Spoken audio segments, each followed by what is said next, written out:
Hello everybody, this is Miss Nancy from the Clearview Library District, and I want to welcome you to Clearview Homeschoolers Academy. Welcome back to our September meeting. We'll be meeting once a month on the third Tuesday at 1 o'clock on our YouTube channel. Make sure that you pick up your kit. It's going to look something like this one, okay? And I'm going to go through the contents of the kit with you today so that you will know what we're going to do. Okay, I'm going to pull out all the papers and put them down here.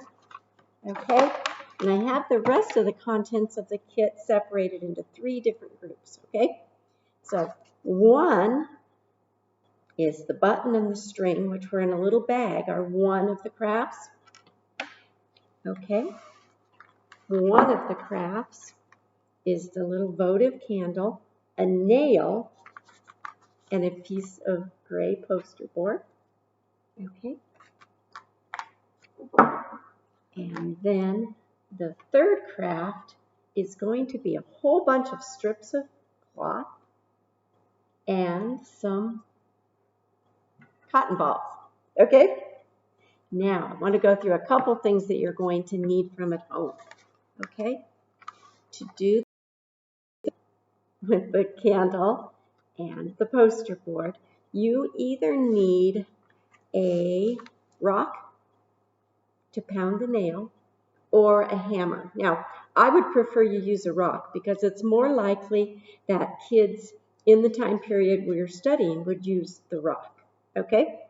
You also want to make sure you have something kind of thick to put underneath because when you are hammering in those nails, you don't want the nails to go through your mom's table, okay? That would be really bad, okay?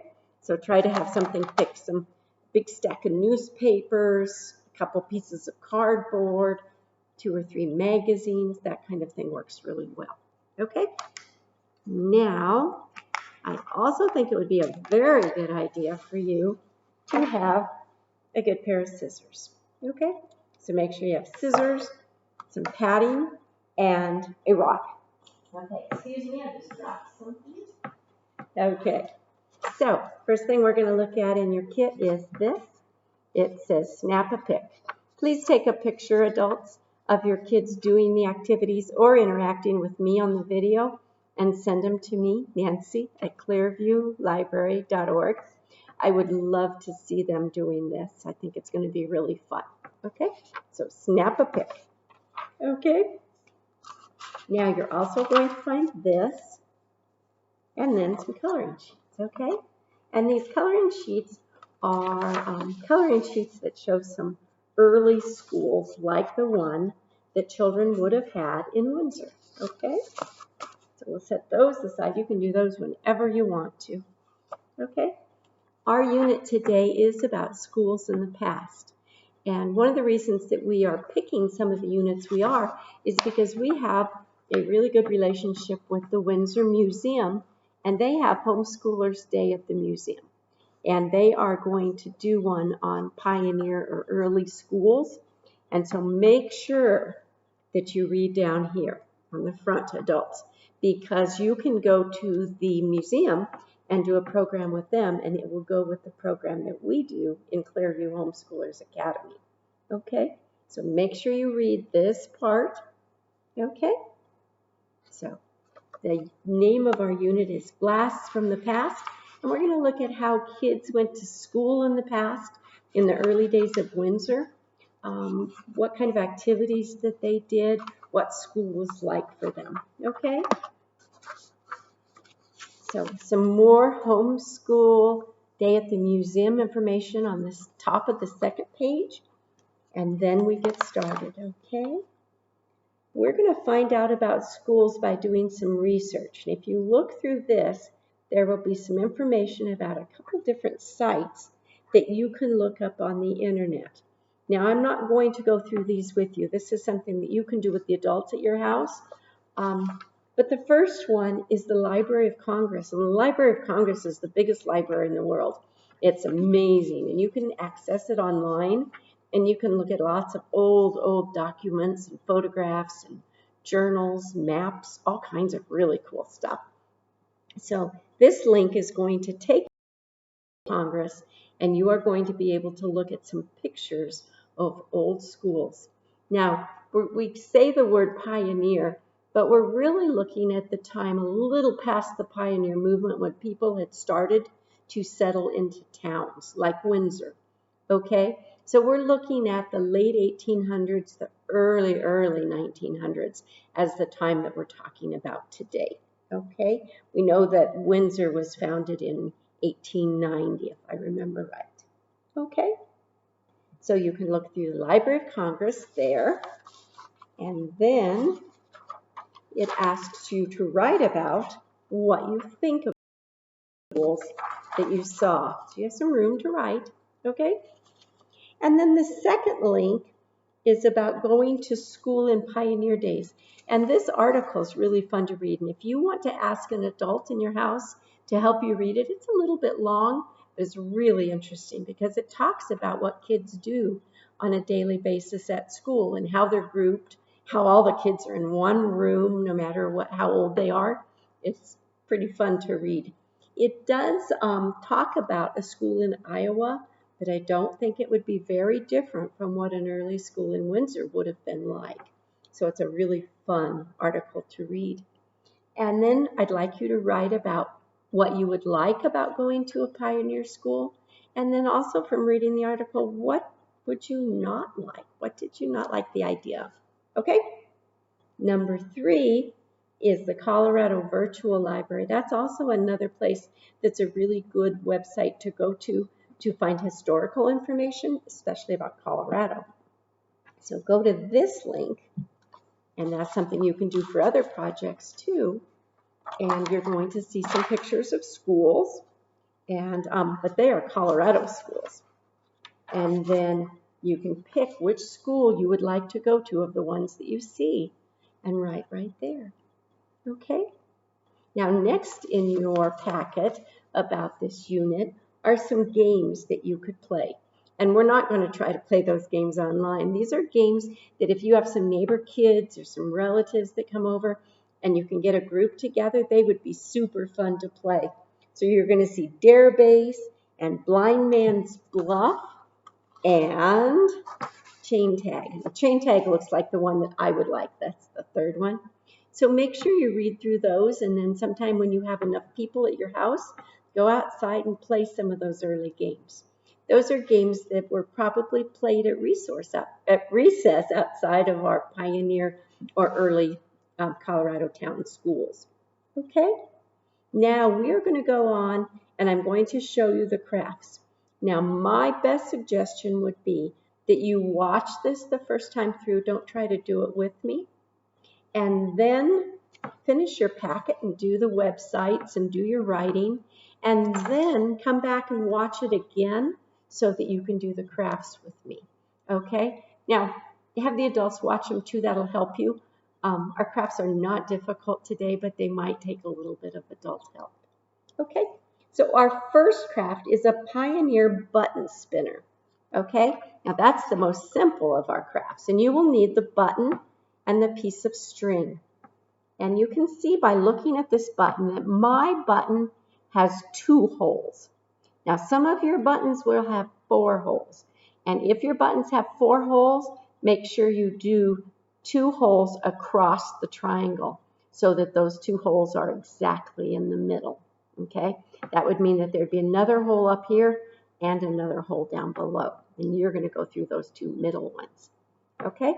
After you thread your thread through these holes, and I have to tell you, I had to lick on the ends of them and then roll them real tight to get them through the holes. Okay, so you can do that if you need to. After I got both pieces through the hole, and I left a loop on this side, then I tied a knot in the other side. Okay? And the knot that I tied was the one where you just go like this and thread it through, because I like that knot. You might have a better knot that you like to do.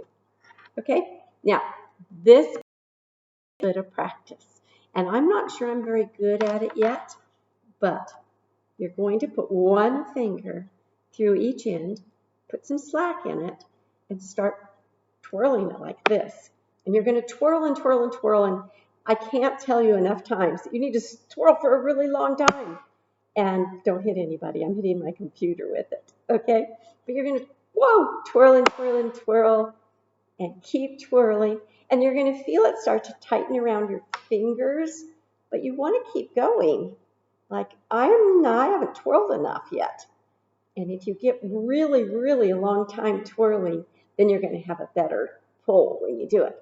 So I'm going to stop. I don't think I've quite twirled long enough, but I'm going to stop and show you. You can see how it's kind of all twisted up. You can see how much more I could do it if I tried. Then you can go like this, and you're going to spin your button, okay? Now, can you see if I had kept twirling how much longer my button would have spun? Okay? So this is a really common recess game in early schools. Definitely kids would have had these in their pockets and would have played them. So if you have any trouble, you can look up videos. These are called button spinners or whirligigs. And if you Google that, you will probably find all kinds of videos of kids doing this, okay? Okay, I'm going to stop. See, I've got it not twisted very much, huh? Okay? Okay. I'm going to set that one aside, and we're going to do our second craft. Now, this is the one where you are going to hammer the nail through this. Now, we are trying to make what was similar to a tin can lantern in olden days, okay? So, in the time of the early Windsor schools, families might have saved old tin cans, so that would have made this round. So they would have looked something like that. They would have had a bottom in it. The top would have been cut out. If you want to try this later with an old tin can, you can. I want you to be super careful. Make sure that the can is really, really clean. And make sure that that edge inside the top isn't sharp. So have the adults at your house help you with that. Because if you put your hand in and out, you could really cut your hand on that. Okay, and that's why I didn't put tin cans in. But you're going to be able to make a lantern that's going to look an awful lot like a tin can lantern. Okay, so you are going to punch holes in this piece of poster board to let the light through. Now, you could make a pattern on the back side with your poster board and see which side. And you could use a pencil and draw a pattern here. You could draw an apple or a star or whatever you wanted to make a pattern. I think I'm just going to make some lines and some random holes. But if you want to make a pattern, you definitely could spend some time drawing a pattern on this side. Remember to not go all the way to the edges because you're going to need some edge here and here to hook these together. And I would recommend after you are done making your holes in your poster board that you use a stapler at the top and at the bottom to hold this together really, really well, okay? Because I think if you try to glue it, you're going to have to hold it for a long time to keep it together. Okay, so I'm going to flip my computer up so you can see a little. I'm going to go like this, and hopefully you'll be able to see. Okay, so there's my tabletop. Now, I have some paper here, and I hope that I don't go through it when I start punching holes. And like I said, I'm just going to do it, but I do want it to be kind of pretty. So I think I'm going to start by going across the top and making holes. Okay, now look, I've got a little bitty hole there. Now, if you want bigger holes, you might have some bigger nails at your house. Okay, see, it doesn't take very long to make those holes. And I'm going to go across. It's a little bit hard for me to hold my rock. My hand isn't quite back to normal yet. Okay. But again, I want you to make sure that your nails aren't going all the way. I don't want you to have marks on the table or the counter. You could do this outside on the concrete, and I think that's a really good idea. But you still need to have some paper or cardboard in between where you're punching and what you're doing here, okay? So if you look really, really closely, hopefully you can see 3 holes right here. And if I was to turn on my little votive candle, let's see if you can see. Can you see the blue?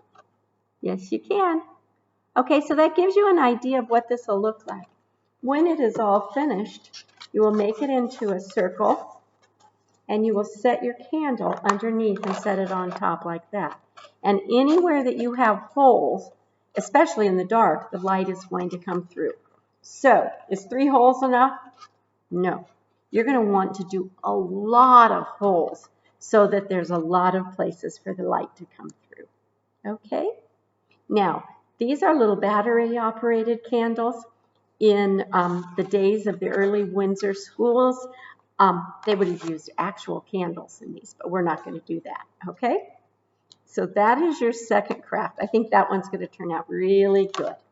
Now I'm going to put everything aside because we're going to need lots of room for our third craft. Okay, I'm going to put this down for just a minute so I can talk. Okay? Okay. So you have a wad of fabric here. And it's kind of messy. Look at all these strings and stuff. Okay? Now, most of you have some short white or tan pieces. Okay? So I want you to start by putting them together like this. See how I'm putting all the ends together? And then I'm just straightening them out. Okay? Now, my kit happens to have, I think, about 6 of these. Okay? That's 4. Are there any more? Yes, here's another one. 5. And was there one more? I'm pretty sure there was. Well, that's okay. And then I'm going to start taking my other colors.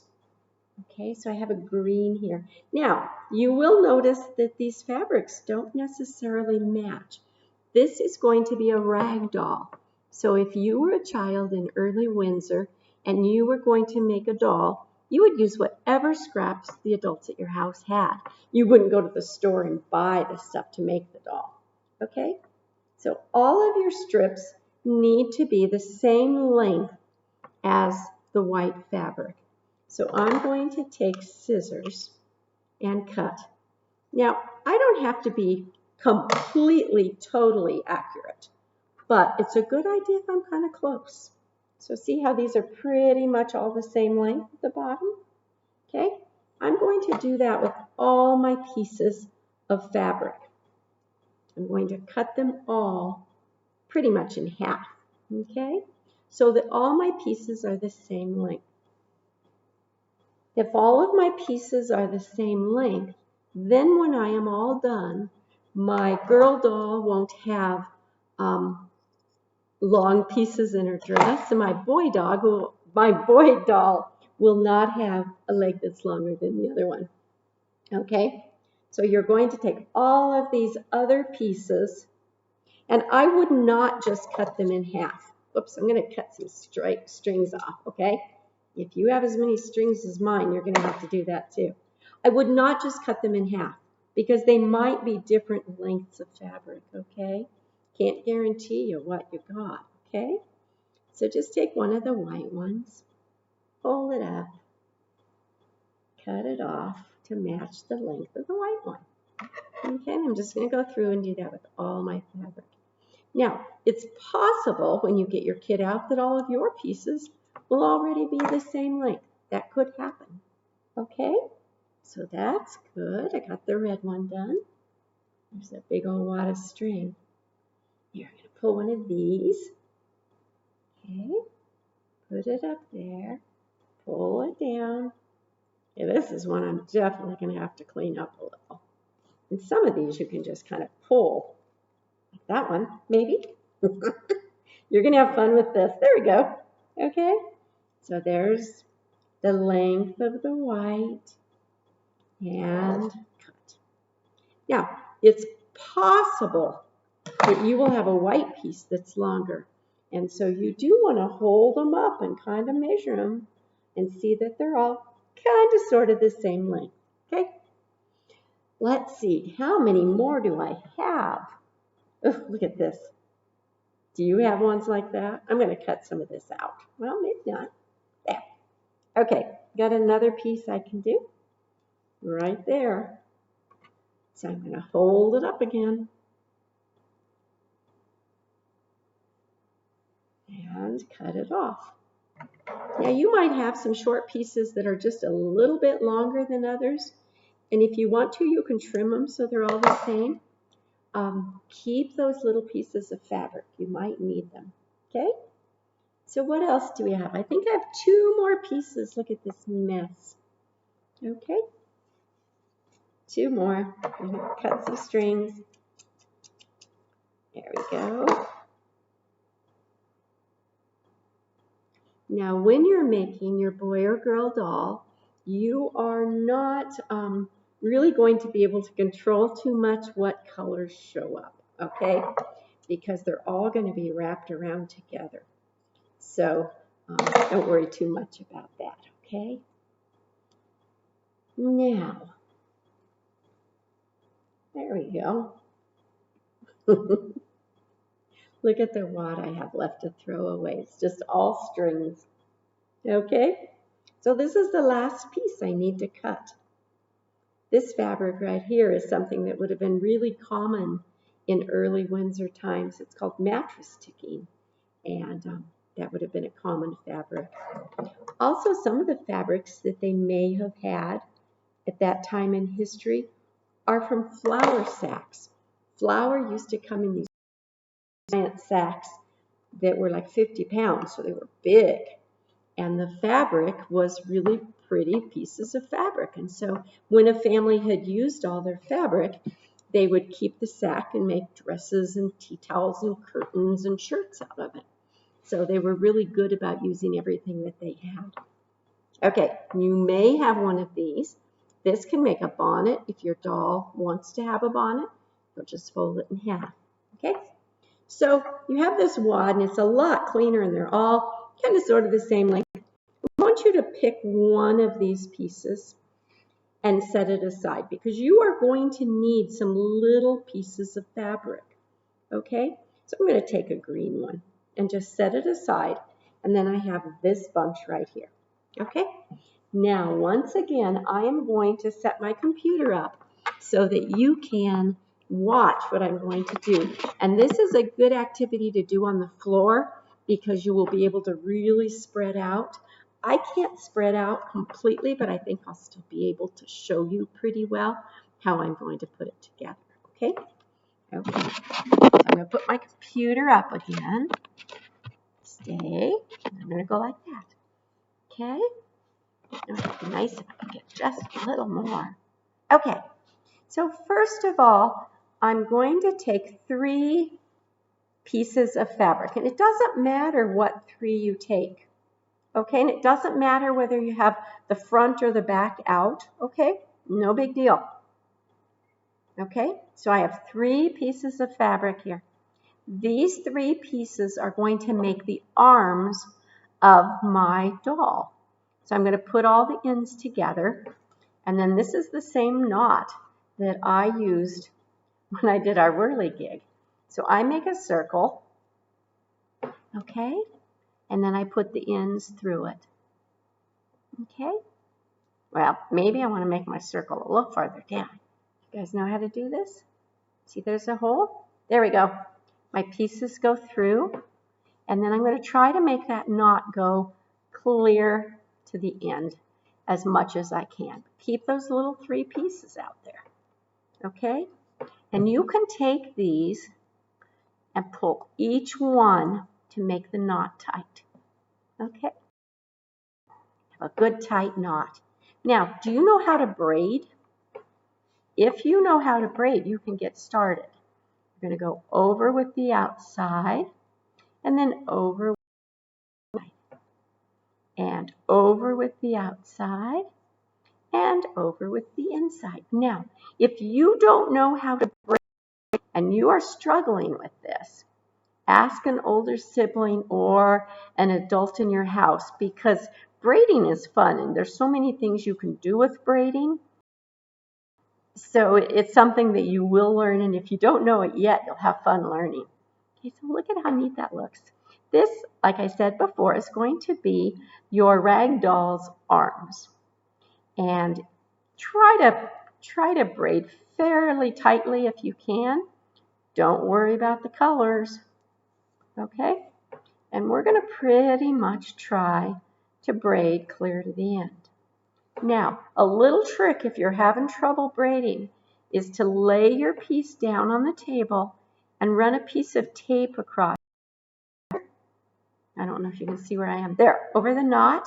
And then that'll hold it to the table and it won't flop around when you're trying to braid. And it might make it easier for you at getting started braiding. Now, I bet some of you know how to braid. I bet some of you aren't having any trouble at all with this part. Okay? So I'm just braiding away, outside over the top, outside over the top. Okay?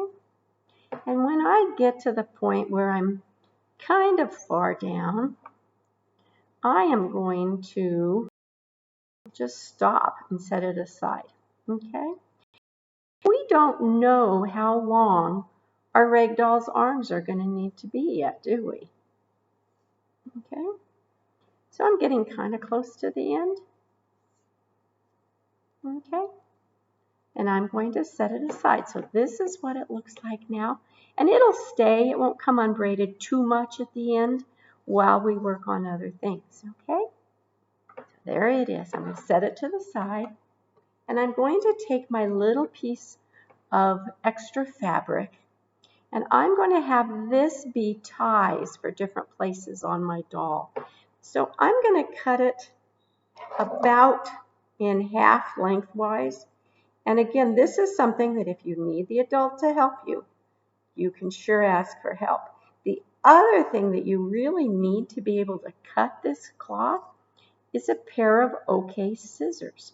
And I actually brought 4 pairs of scissors in here with me to film because I wasn't sure any of them would cut the fabric. So most likely if you have kid scissors, they may have a struggle with this. If an adult has sewing scissors, you're in luck. But I want to tell you, you make sure you give them back to the adult to put them away, because if they get used on paper very much, they get really dull and then they won't cut the fabric. Okay? So I have cut this whole in half the lengthwise. Let me show you. There we go. So now I have 2 pieces. Okay? And those are going to be to tie off different parts of the doll. Like around the waist, you'll use one. And if you're making a doll that does not have, you will have 2 legs. You'll tie this around the bottom of the feet. Okay? So that you're going to set aside. Now, I want you to pick one more piece of fabric here that you're going to use for another part. I'm going to pick this because I think it's super colorful. Okay? And this would be the kind of like the shirt on my rag doll. Okay? Okay, I'm going to set it aside over here. So to the side, I have my braided piece, and I have my square that could be a bonnet. And I have my 2 skinnier pieces that I just cut. And I have one of my extra pieces. Okay, over there, I also have my cotton balls, okay? Because this is how you're going to make the body and the head of your doll, okay? So keep them right there too, okay? Now to make our doll, we don't have to do any sewing or anything like that at all. It's just knotting the doll. So I'm going to make 3 of my white pieces. Now it is important that you use the white pieces for this, because this is going to be what forms the doll. And I don't think I want my doll to have a polka dotted face. So you're going to make 3 pieces like that. And you see how they're forming a center? I'm trying to make sure all these like octopus legs are the same length. And that one was a little short, This one looks good. So just kind of take a look and see if they seem like both on the other side are similar in length. Okay? So I have 3 pieces that are forming this circle. Now I'm going to take my pattern fabric and see how it has a side that's bright and a side that's kind of faded. The bright side is the side that's going to show when you're done.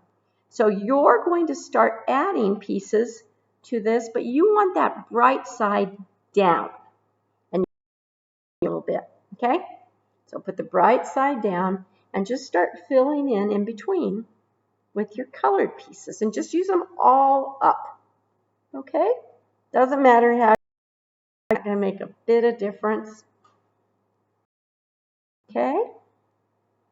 And if you have any other white pieces, you can use them, okay? And you'll have quite a few pieces, won't you? And you might be overlapping just a little, and that's okay too, okay? But make sure that the pretty side of the fabric, the side that's brighter colored, is down when you make this kind of a star or an octopus with way too many legs now onto the table or the floor where you're working. Okay? So I'm almost done. I just have 2 pieces left.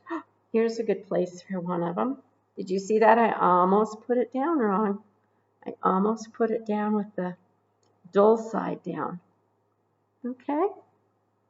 One more. Okay. Do you see that? It's kind of cool. Look at it and say, well, I think my ends are all about the same length on both sides. Okay? And then you're going to take 3 cotton balls. Now, this part's a little tricky. To help you, they can. 3 cotton balls together, kind of make them seem like a ball, and put them in the middle. That is the ragdoll's head.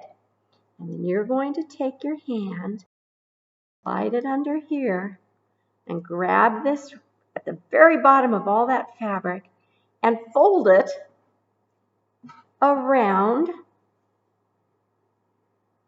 the cotton balls. Now, in theory, you should have white fabric showing, but they'll have some other colors too, and that's okay.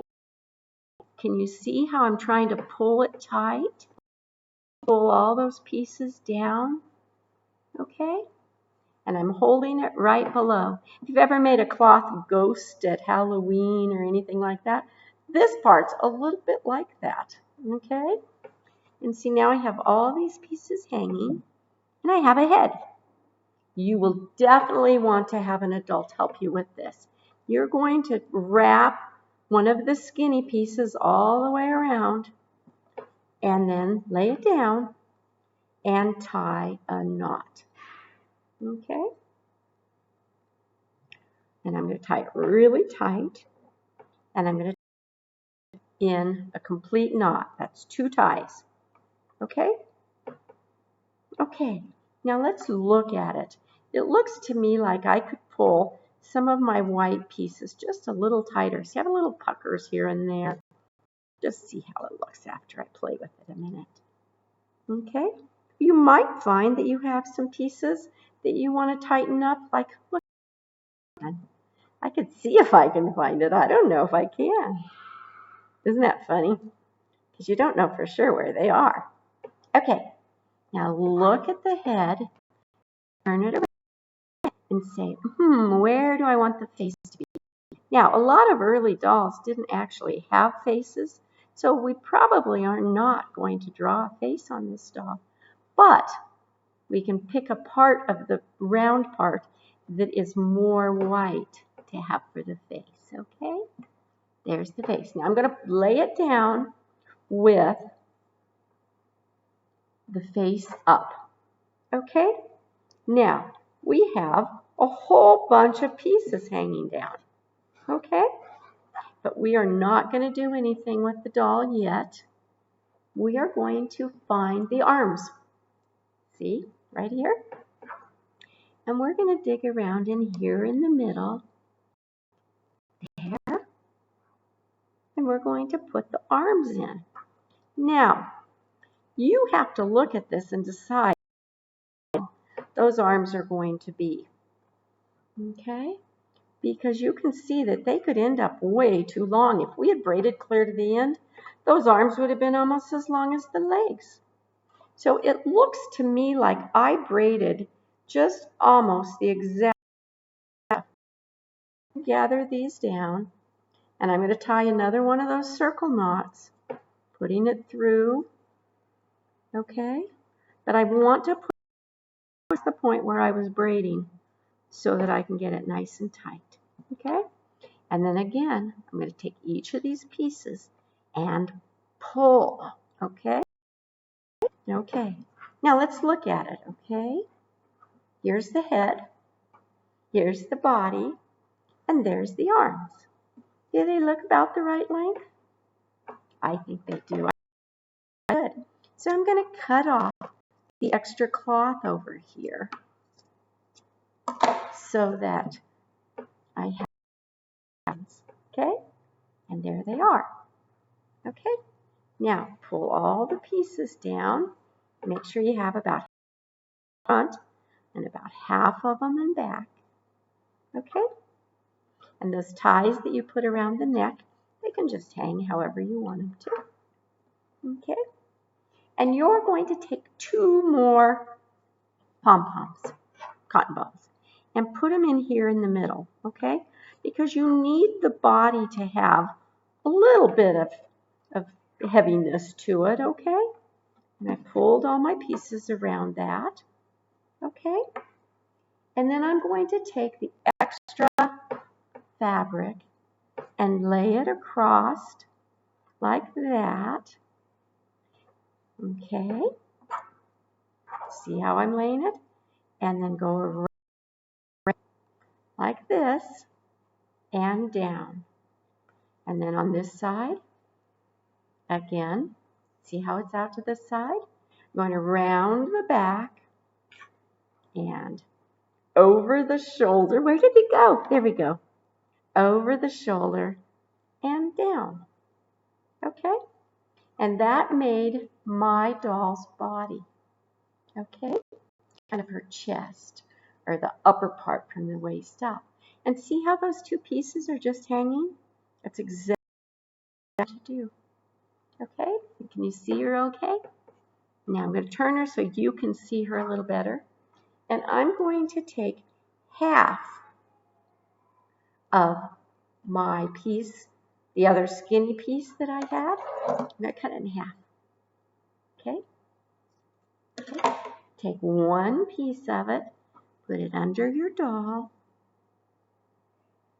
Okay, see how one of my pieces wanted to come up? And just come down a little ways so it looks like she or he has enough at the waist. This is the waist of the doll. See, there you go. And you're just going to tie this in a tight knot. Okay, maybe not as tight as the neck knot, but maybe close. Okay, tie it. That's almost like your doll's. Okay, now this piece right here from the neck is a little bit. I'm going to snip it off about 1 inch from where I had my knot. Okay, just so it's not. I'll put it off to the side. Okay, now if this doll was wearing a dress, you would be done with it. Okay, but you might want to look at all these pieces that are forming the skirt. Off ones that are hanging really, really long.